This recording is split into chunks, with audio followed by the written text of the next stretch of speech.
I wrong here? Whatever happened to personal responsibility? Let's start with Carrie. Again, that number 257-5396. Carrie, thanks for calling in. What's on your mind? Hey, guys, what's up, Carrie? welcome there. I'm glad to hear you on the air. Anyway, I am very livid about the situation. Number one, I have family that's active and retired in law enforcement, number one. Number two, I am a lady of color. That taser, I was watching court TV last night. That taser, is a deadly weapon. He did fire it. If that goes into your eyes, you are paralyzed. Correct. Number one. Correct. They did everything that they did according to the books. He probably thought he had a gun. Now, if that was a gun, what would that mayor say if that cop was shot? So, Carrie, I believe I agree with everything you said until the gun comment, and here's why. They already patted him down. They already knew he didn't have a gun. No. I think when he pulled it from the cops, he thought maybe that was the gun. Okay, I see what you're saying. No, not him possessing it. Right. I see what you're saying. That you think Rayshard Brooks thought he had a gun. Right. In other words, when he pulled the gun. He didn't know if it was a taser so, Carrie, or listen. a bullet. Carrie, listen, That's a good point. Carrie, listen, I agree with you, but here's the argument that some other people would make with what you're saying. They say that as a professional police officer, you know that if someone is using a taser, they fire it once, it takes a long time to refire that taser. So the argument I'm hearing on the other side is, after he fires that taser, why do you have to shoot and kill him? Why not either chase him down or fire a taser at him? That's the argument I'm hearing from the other side. I agree with you. But I'm just telling you that's what others are saying, that police didn't have to use deadly force. After he fires that taser once, they could have either chased him down or they already had his car. They already knew who he is. They could have waited, and they could have put out a warrant for his arrest. Okay, you know what I'm going to say to that? I do target practice. And in a moment of a situation like that, you don't think except for safety. That is a reflex. That's not your mind. It's not. I don't necessarily. I do that. Again, I don't work that way. Again, I don't necessarily disagree with you. I'm just saying that's what others would say. I know that, but this is what I'm going to tell someone. You Right. never know until you have the firearm in your hand what is going to happen. So can I ask you another question? That has never owned a firearm and don't know how to use it. Carrie, how? If you don't mind me, can I ask what your age is? 78. God bless you. Okay, so you're a 78-year-old, obviously educated African-American woman. What would you say to all the African-Americans out there that every single time a white officer is involved with an African-American, they automatically assume, number one, it has to do with race, and number two, the white officer murdered the African-American? What would you say to them when people? Don't you think people rush to judgment? They are. Furthermore, I'm not from Africa. I'm Native American. My apologies. Yep. I tell people, everyone from color is not from Africa. Fair enough. My apologies. That's okay. First of all, I'm tired of this. I feel sorry for what has happened. I'm very sympathetic to what is going on, but that is not true. Everything has a reason and a purpose for its happening, and you need to look at the whole picture. I am tired of, hey, Black Lives Matter. Hey, yeah, but Black lives only matter when it's a white person who's doing the shooting, and that's the part I hate. All of these young kids who have lost their lives, I don't see anybody in an uproar. So many families have lost their children over blacks shooting blacks. That's the part that I get very angry about. I hear you, These Carrie. celebrities come out and they're giving money, paying for this, paying for that. You need to pay for the families whose young kids was murdered sitting in their house. Carrie, extremely well said, and I appreciate your phone call, and thank you for listening, and you made a lot of valid points there. Believe me, I think we both could agree on that. Let's try to get to the phone lines again, 257-5396. Let's go to Kevin. Kevin, you're next on the Vegas Take. Hey, what's up, Kevin? Hey, guys. Yeah, I guess what I was kind of wondering is sometimes in a situation, like what the guy did, like I said, he was calm all the way up to the point he was trying to get out of the situation, and he made a bad mistake. He made a move to try to fight back. Either he was afraid or he was definitely trying. I don't know what he was thinking. And up to that point, I was like, yeah, you're going to jail. This is a bad deal. When he turned and he fired the taser, you see it go off. Now, with trained eyes, you know exactly what that was fired. for the lady to say that he thought he might have thought he had a gun. He was looking right at the gun when he took it out of his hand. So he was more or less trying to get more time away from get distance between them. But the real problem that the officer has is you have 2 bullets in the back, okay? You cannot shoot a fleeing suspect in the back. That's where I believe you have a real problem, okay? And the officer clearly sees that he's still fleeing. He's not aggressing. He's fleeing from it. And I get what you're saying, Kevin, but to the officer's defense, literally he shot a split second after this man turned around and shot at the officer. So it's not like he just shot somebody in the back that was trying to flee. He shot literally a second after Rayshard Brooks fired his taser. So I think that's important. Yeah, but you have to understand, you're the trained simultaneous. officer. Okay, you're the trained officer. There's 2 of you and 1 of him. These cops go so quick for their guns, they're faster than anything I've ever seen. And you have to understand what that comes to consequence. You shot the guy clearly was fleeing from you. Okay, there is a problem there. If I'm aggressing to you, yes. But when I'm clearly making steps away from you, I'm running from you. I'm never aggressing to you. Even when he fired, he was running. So you guys have to kind of see how you can make that right with, the firing of the shot in the back. Your life is not in danger. If you're running from me, you're not a threat to me. I get your point. I got to interrupt here real quick. The Supreme Court held the decision is you cannot shoot an unarmed fleeing individual. Okay, if they're unarmed and they are running away, you cannot shoot them in the back. This man was armed, and that's the caveat I would. That is a very, very, very valid point. So here's the question that I would ask to our listeners as we take a break. We'll take more phone calls on the other side of the break. Do you think now, with the racial tensions, that we are rushing to judgment now more than ever before? I will ask that question. I will also ask, do you think this officer is going to be charged with a crime? Do you think it is possible that in the next week or so, this officer, who, by the way, has a troubled past, I guess you could say, as an officer of 6 years. We'll get to that coming up next. Do you think this officer is going to be charged with anything, or officers? Do you still think it's justified? Have you changed your mind in the last 24 to 48 hours? 257-5396. Your calls coming up next on the Vegas Take.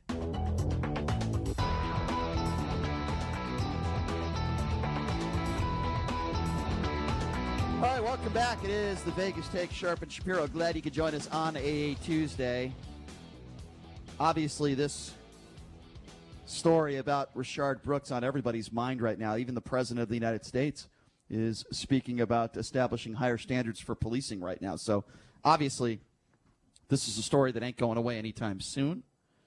And it's a controversial shooting because we don't know yet. It's not cut and dry. When we saw George Floyd and we saw a knee on his neck begging for his life, we knew that, boy, this is wrong.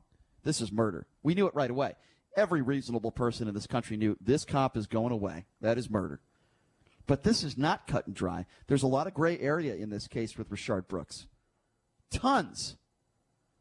What do you think out there? Do you think that this shooting was justified with Rayshard Brooks? Do you think that the officer should go to jail? Do you think it's murder? Do you agree with the Atlanta mayor, Keisha Lance Bottoms? Do you agree with her that this is murder? And do you think that a mayor should be saying that when everything's up in the air right now? What we do know is this man resisted arrest. We know that. He punched officers, grabbed a taser, ran, turned around, shot and pointed the taser and shot it at an officer. So, again, it's not cut and dry here, and there has to be some personal responsibility, and we're taking your phone calls. And what do you think about this? 702-257-5396. Again, the number if you want to be a part of the conversation, 257-5396. You mentioned the other side of it from Keisha Lance Bottoms, who, by the way, is looking to be a possible VP candidate for Joe Biden. But tasers can affect, the new tasers that came out in 2009, can hit someone from 35 feet away and can be used 3 times without reloading. So if he shot it once, he still had a couple more in, though, depending on what type of taser it was. My understanding, it wasn't one of those tasers. Like what I mentioned 15 minutes ago, it was one of those tasers where you can only shoot it once, and then unless you're properly trained on how to use a taser, you don't even know how to reload it. So anyway, that's what I know. But again, I want to hear from you guys out there, 702-257-5396. But again, personal responsibility. If this man doesn't resist arrest, he's not killed. If this man isn't driving drunk, he's not killed. Does that mean everyone that drives drunk deserves to be shot? Absolutely not. You resist arrest, you punch officers, you steal one of their tasers, you point it and shoot it at an officer. What do you think is going to happen? Let's start off with Clyde. Clyde, you're first off on the Vegas take. What's going on? All right, very good coverage of this. I just would like to make just one or two observations. Basically, by the very nature it was reaction. You can never solve a problem by overemphasizing the reaction. If you want to solve any problem, you got to go to the action that recreated it. My bottom overlook is really I'm optimistic. This is how we progress. And nothing ever came good unless there was something negative before it. So to me, and I'm not trying to be flippant, it is good, like the SWAT team in Florida, total resign. Let everybody do their thing. Now, realistically, if they keep resigning, eventually there are going to be more cops. And I'm not saying this as no, negative. In other words, there's going to be a good. Well, there are a lot of cops, though, sir. There are a lot of cops recently that have retired or said that's it. They're throwing their hands up. I can't. It's not worth it. I don't want to do this anymore for $50,000 a year. Okay, I agree with them. I agree with them. Let them do it. In other words, bottom line really is let everybody do their thing. And I'm optimistic. That's a final thing. Things will come out better for America and everyone. Well, I hope so, sir. I really hope so, because it's not fun talking about these issues. I'll tell you that. There's a lot of other things I'd rather be talking about than people getting shot and killed by police, whether it's on the police or not. This isn't fun. These are very, very sad times in our country right now, and it's all hitting ahead. 702-257-5396. Let's see. Who's next here? Let's go to Clyde. No, Clyde. Alan, you're next on the Vegas take. What's up, Alan? Yeah, good morning. Look, I carry a concealed weapon. I got a concealed weapons permit for the state of Nevada. And in the training, you're basically taught when the criteria exists that enable you to use deadly force. It's not any different for the cops. They have a lethal force instructor when they go through their training that basically tells them what conditions must be present in order for them to draw their gun and fire it. Now, I'm going to put it out. If anybody else wants to expand on this, that's fine. But keep in mind, once an officer is engaged, he cannot retreat. He must stay where he's at. He cannot run away. Now, the criteria: does the threat have the ability to kill or cripple? Second, opportunity is does the threat, is it immediately capable of employing that ability to kill or cripple? And jeopardy, is the threat behaving in a manner that you believe, and these officers did, that they're going to do something bad? So answer all those questions, if you may. When it comes to this specific case, the Rayshard Brooks case, do you think the officer was justified? Yes, because that was aggravated assault, and the officer doesn't have to take that. So that's basically what the charge was. He was guilty of aggravated assault. The officer had every right. If he was hit with a taser, he was going to drop like a rock and be defenseless. So he defended himself, and he was justified. Fair enough. I don't necessarily. My initial reaction was I agree with you. And by the way, I still agree with you. Thank you for that phone call, and thank you for your expertise. I think you made a lot of sense there for people that maybe don't understand how serious a taser is. 257-5396 is the number to call. Let's go to Malik. Malik, you're next. What's up, Malik? Yeah, hey, guys. Yeah, first of all, that black woman that called, she's disgraceful. She's a self-hating, just like, there's a lot of... Malik, she's Native American. You're incorrect. She's Native American. I guess, okay. Well, yeah, okay, all right. All right, but let me just say this. The definition of a coward is someone that shoots somebody in the back twice. So hold on a second. You got two Malik. police officers that are trained, right? Malik. They're both, they tried to wrestle the guy to the ground and were unsuccessful with holding them down.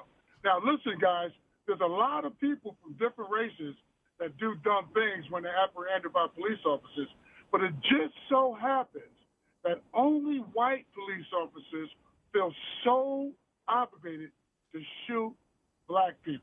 That's not true. White you don't hear about black police officers shooting white people. Oh yeah, we don't hear about it, but it doesn't mean it doesn't take place. That's not true. You need to look at the stats. There's a reason. There's a reason why we don't hear about it, because there's a narrative that is being pushed. Malik, absolutely. Malik, all right. Malik, it takes place.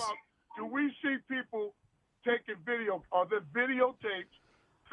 Malik, hang on a second. Yeah. Malik, we usually always agree on things, but again, this is one of those situations where we disagree, and I'll just give you some facts. Okay? What's the deal? The idea that police, listen, I'm with you that there's systemic racism, and I'm with the BLM movement. But with that being said, the narrative that is being told, and it sounds like you're telling this narrative as well, that white officers are killing at a high rate African Americans. Look up the stats. It's just not true. It's actually the exact same. It's roughly the same. Listen, guys, African American police officers kill African Americans at about the same rate that Caucasian police officers kill African Americans at. So what you're saying is not true. That's not a fact, man. You don't. No, it JD, is what we're though. talking about right here. Let's talk about this guy in Atlanta. First of all, Wendy's. You got customers in a parking lot in their cars watching this whole. He could have shot an innocent customer in the parking lot. So you don't put any responsibility on the guy who was driving drunk, who wrestles, who. Well, that's wrong. Just what would you say? It's wrong. Would you say it's a little more than just being wrong when you grab somebody's taser and you point a taser and shoot it? When you point a taser and shoot it at an officer, there's only two results that can. Hold on. Hear me out. Hear me out. First of all, it doesn't have to be lethal for a police officer to use lethal force. Tasers killed 1,000 people in 2017, and if they're not used correctly, especially above the waist, they can be very lethal. Let me ask you a very simple question, Malik, okay? Because I know you're a smart guy, but let's just take emotion out of this for a second. Okay. Doesn't matter what the color of your skin is. If you grab somebody's taser, you or me, and you point it at an officer, and you shoot it at an officer, can we all agree one of two things are going to happen there? Either the officer is going to try to tase you back, or he's going to shoot you. It's one or the other. Why are we making this? But think about what happened to this officer. He took a very simple situation. The guy was sleeping. How is that a simple situation? Hold on a second, Malik. Malik, now you're basically saying that the officer made the situation worse by not letting him go. He should have had an expectation to let him go. He's a police officer. This guy was driving drunk. He was passed out in a Wendy's. He was impeding traffic for the business. Malik, you know the officer had no obligation whatsoever to let him go. Malik. He simply tried to peacefully arrest him, and Rayshard Brooks would not let himself get arrested. All right, hang on a second, guys. Malik. It only happens with young black men.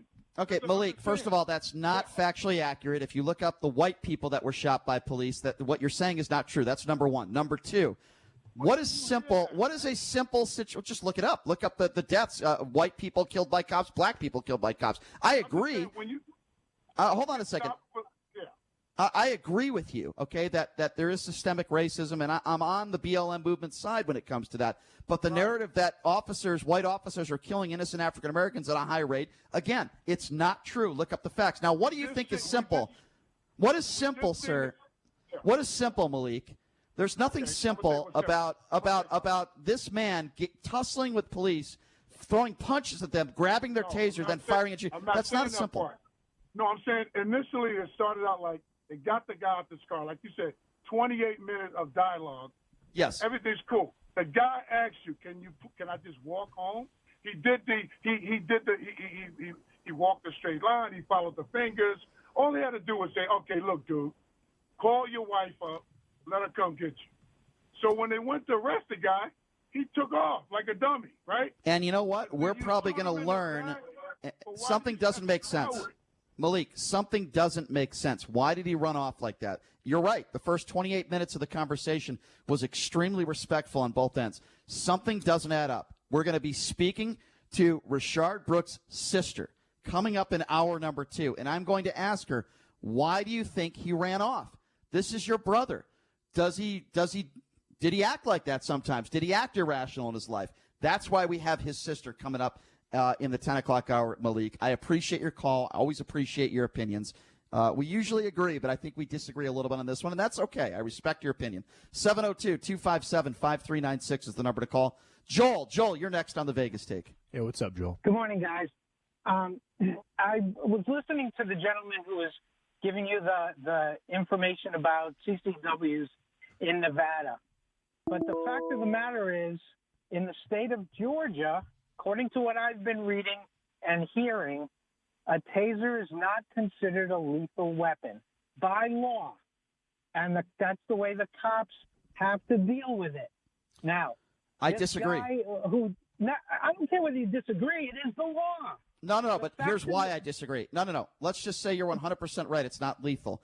It can still incapacitate you. If you're a police officer. Yeah, but and you're not going to die.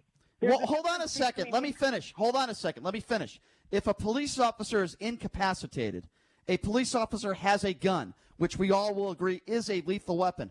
Who's to say that if a criminal fires a taser and incapacitates an officer with a gun, that criminal is not going to grab that gun? If I'm an officer with a gun, I don't want to be incapacitated. So how can you stay with a straight face that won't happen? Also, based on the actions of Rayshard Brooks prior to that, hitting the officer on the head, attacking the two officers, running away, stealing the weapon, why would an officer not assume that he would do the exact same thing when he was in a position of vulnerability? Because he was running away, first of all. When he stole the officer's taser. Yeah, but his car was there still. Wait a minute. He turned while he was running, if you watch the video, and he pointed the taser, not necessarily in the same manner or with the same effectiveness. All right, I hear what you're saying, Joel. Standing face to face. Joel, I hear what you're saying. All right, I hear what you're saying, and you're hold on a second. Let me finish, please.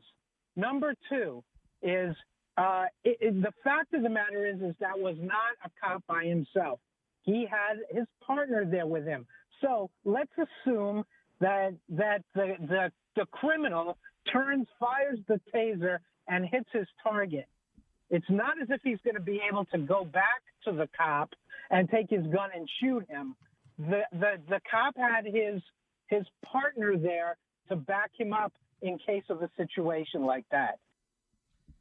All right, so you said a lot of things there. First of all, even if there's a 99% chance, and you're probably right, by the way, that after he fires that taser, Rayshard Brooks probably keeps running. You're probably 99% right. But there is always a chance that if a police officer is incapacitated, the criminal could grab that police officer's gun, especially if moments earlier the criminal, which is Rayshard Brooks, grabbed the police officer's taser. Guess what? I'm not comfortable as a police officer in taking that chance. That's why I think this shooting was justified. Do you agree, disagree? Give us a call, 702-257-5396. Let's go to William. William, you're next on the Vegas Take. Hey, what's up, William?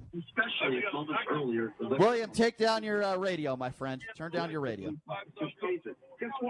All right, let's move on to the next caller. If you're going to call into a radio show, you probably need to turn down your radio because there's something called a 6-second delay. That's for the buffoons out there that decide to swear when they come on the air. There's also a really neat feature when you're on hold and you can hear the actually show in your phone. Yes, that is also that too. That is also a very valid point. 257-5396. We'll let William stay on hold there and use that feature. Let's go to Jim. Jim, you're next on the Vegas Take. Hey, what's up, Jim? Hey, good morning, guys. I'll be brief. I think that, as you guys mentioned, there's so much gray area in this case. One of the things, though, that I think the district attorney is going to have to figure out, really, in those split-second decisions, is were the officers in imminent and immediate danger? Yeah, and I don't know. I'm not sure, but certainly they were in danger. I don't think anybody could dispute that. Now, was it deadly danger? I don't know. But when somebody is pointing a taser gun at a police officer and fires it, he didn't even have to fire it, and the police officers are in danger. That's my personal opinion when it comes to that. And I guess my opinion, sir, is different than maybe some others. Maybe you'll agree with me. I don't know. I am not going to feel sorry for a man who fights police, punches police officers, grabs a taser, points it at a cop, shoots it at a cop. Sorry, I don't feel bad for a dumbbell that would do something like that. I just don't. Yeah, it's really hard for me, I'm kind of on the fence, so I agree with you there. The hard part for me is he's also running away, and that's the difficult part for me to grasp. Right. No, and listen, that's a fair point. And maybe I'm being a little harsh here.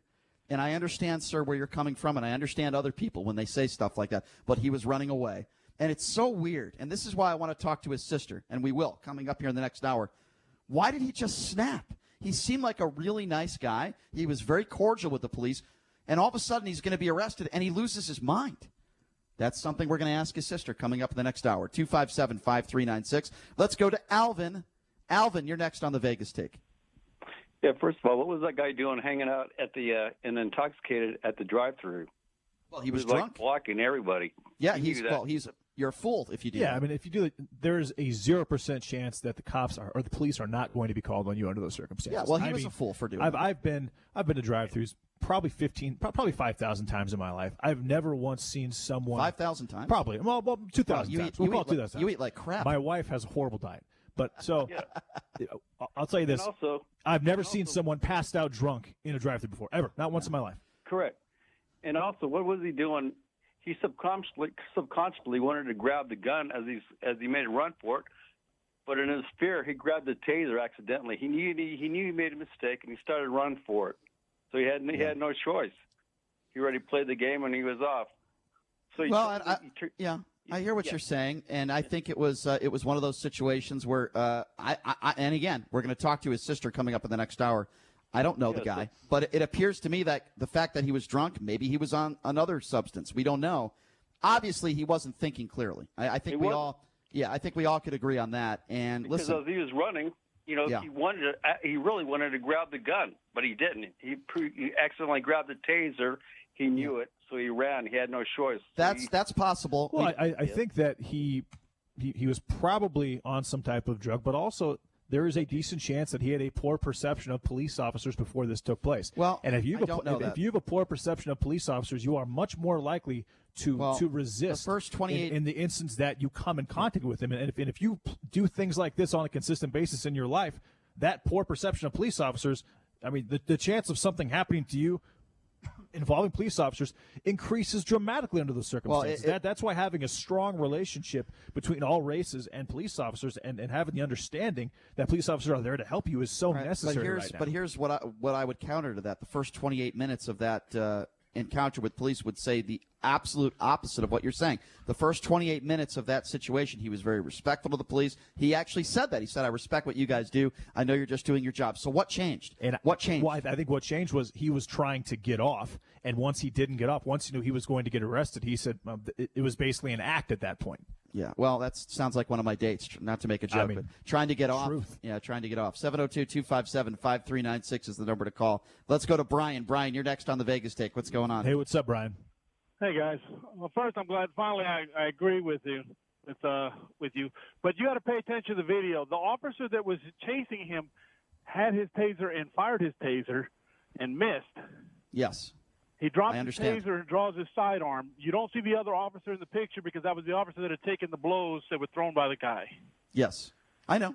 So, this guy is – and I've had an argument with several people about this.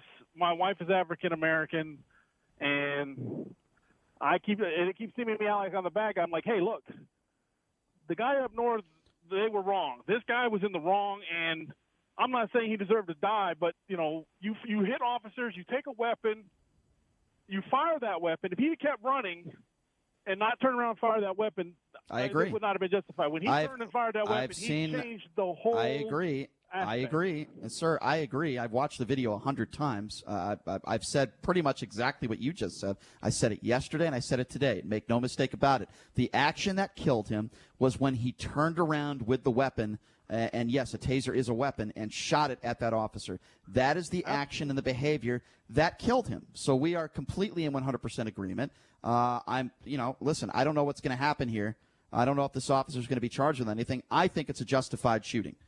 That's just my personal opinion. 257-5396. Glenn, you're next on the Vegas Take. What's up, Glenn? Hey, how you doing? Oh, yeah, this is a toss-up. But I would like to say that for years, black parents have emphasized the fact that they give the talk to their black son and emphasize to them how to respond when a cop stops them. Well, with the last few events, it's quite obvious that either the talk is not getting through to some of these guys or they're teaching them the wrong thing.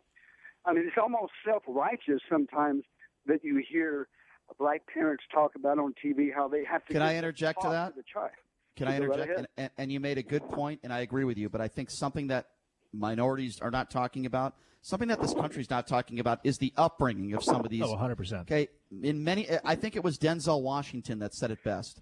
And I don't know if you heard this interview, but he said growing up he had a great father figure in his life. He had great parents. And he wasn't one of those guys that got into trouble, not because his family had money, but because he had a good upbringing. And he said I shouldn't say all of his friends, but he said many of his friends are still in jail or were in jail because they were raised without a father figure in their life. This is a huge issue in the African-American community, but it's not something you'll hear from Jesse Jackson. And it's not something you'll hear from Al Sharpton. It's not something you'll hear from really anybody. And this is a big issue that we need to talk about. And if you bring it up, you are deemed as racist. Yeah, You never hear anything about it, and all those things that you just mentioned, that has absolutely nothing to do with the police officer.